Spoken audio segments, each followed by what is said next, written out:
1er janvier 1972, à Niaprayo, dans la région du Go, Charles Blé Goudé fait sa classe au sein de la FESI, Fédération estudiantine et scolaire de Côte d'Ivoire, où il a été le secrétaire général. En 2001, il crée le COJEP, mouvement qui se déclare en lutte contre l'impérialisme et le néocolonialisme.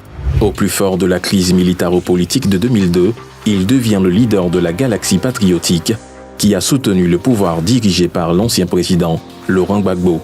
Au lendemain de la crise post-électorale de 2011, Charles Blé Goudé sera poursuivi par la justice internationale pour crimes contre l'humanité, où il sera jugé avec son mentor, l'ex-président Laurent Gbagbo. Acquitté en 2019, il va finalement regagner sa terre natale en novembre 2022. Quelques années plus tôt, en 2019, son mouvement politique le COJEP se transforme en parti politique et devient le Congrès panafricain pour la justice et l'égalité des peuples. Le deuxième congrès du parti, qui marqua également l'an 1 de son leader en Côte d'Ivoire, donnera le ton de sa trajectoire politique.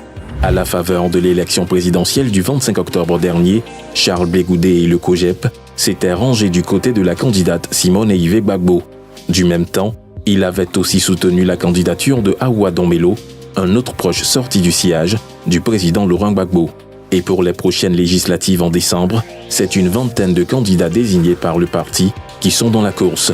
Notons que ces différentes candidatures sont sous la bannière indépendant, car le COJEP n'a toujours pas reçu son récépissé portant reconnaissance officielle du parti par le ministère de l'Intérieur.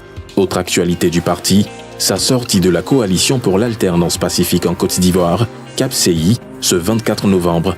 Ce départ, selon le communiqué, marque l'aboutissement d'un processus entamé lors de la convention du parti, tenue le 4 octobre 2025 à la Fondation Félix Houphouët-Boigny de Yamoussoukro, au cours de laquelle le COJEP avait déjà décidé de suspendre sa participation aux activités de la CAPCI.